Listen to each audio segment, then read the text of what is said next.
Saat mengunjungi Masjid Raya Ganting, langsung terlihat keunikan masjid kuno ini. Nuansa arsitekturnya merupakan bauran antara budaya Cina, India, dan Belanda.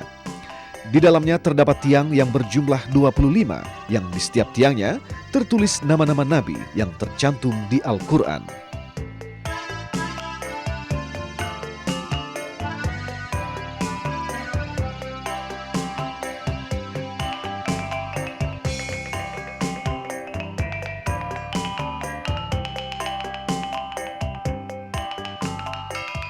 Akulturasi budaya yang tampak jelas di masjid ini merupakan hasil dari proses panjang dan penuh sejarah.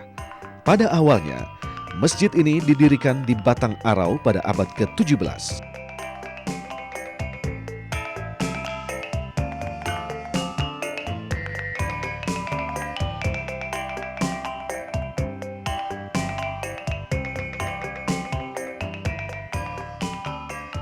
Pendiriannya pun berangsur-angsur sesuai dengan wakaf yang diberikan warga.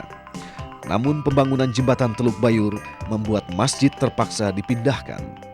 Itu pun setelah 3 orang pemuka agama saat itu mengusahakan pemindahan masjid dengan mencari dana dan lahan wakaf mulai dari Padang hingga ke Aceh. Di abad 18-15 itu Masjid Ganting sudah dapat dipakai, tapi yang bagian tengah yang jumlahnya 30 kali 30 itu alas dari Masjid Ganting ini. Dan tipe modelnya itu masih Minangkabau, belum yang seperti sekarang ini.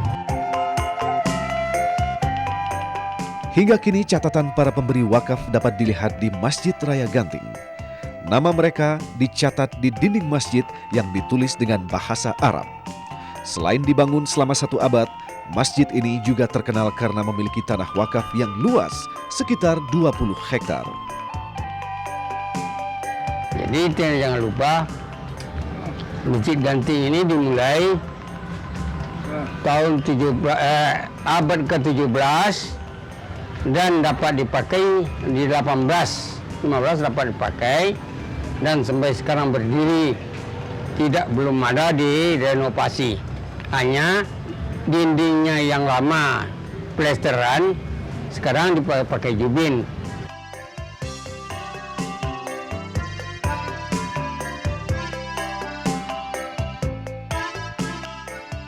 Berjalan sedikit ke Bungus, terlihatlah masjid kuno yang tampak sepi. Masjid yang bernama Nurul Istiqomah ini adalah masjid tertua di Bungus. Masjid yang didirikan oleh Junan Malin Putih ini awalnya terletak di bawah bukit. Namun terjangan tsunami pertama tahun 1951 menghancurkan bangunan tersebut. Karena itu, pemerintah membangun kembali Masjid Nurul Istiqomah pada tahun 1952 di atas bukit. Sementara itu, lahan lama dimanfaatkan untuk membangun sekolah. Selain masjid, titik tolak pembangunan Islam di Minang sebenarnya berawal dari musola atau surau. Di surau-surau tersebut warga tekun mempelajari agama. Bahkan ada salah satu adat yang mengharuskan anak lelaki yang hampir akil balik untuk menginap di surau. Di Padang, tercatat ada beberapa surau yang berumur cukup tua. Salah satu surau tertua di desa atau Nagari Timbalun, Kota Padang, adalah Surau Mutakadimin. Nama Mutakadimin sendiri artinya adalah tertua.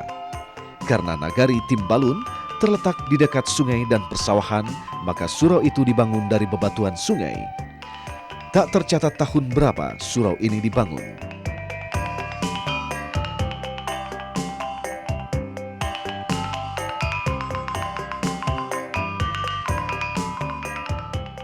Sementara itu di sebelahnya terdapat pula sebuah surau yang tak kalah tua. Surau tersebut bernama Ainul Yakin. Surau yang dibangun pada tahun 1887 ini memiliki luas 9 x 9 meter. Pada awalnya, surau ini dibangun dengan kayu. Namun beberapa saat kemudian direnovasi dan dibangun kembali dengan bahan bebatuan sungai.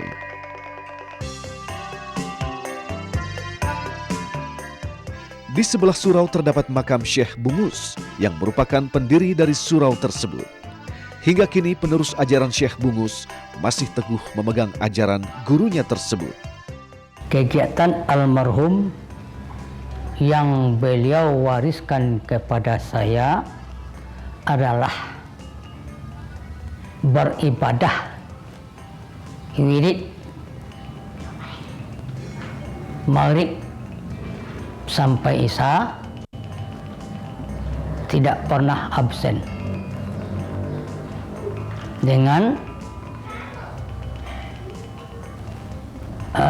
melazimkan zikirullah dari maghrib sampai isya.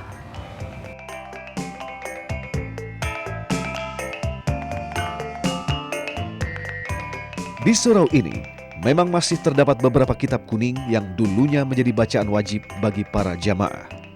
Namun sayangnya, kondisi surau-surau di Padang tak seramai dulu, sehingga kitab dan beberapa peninggalan lain tak terawat dengan baik.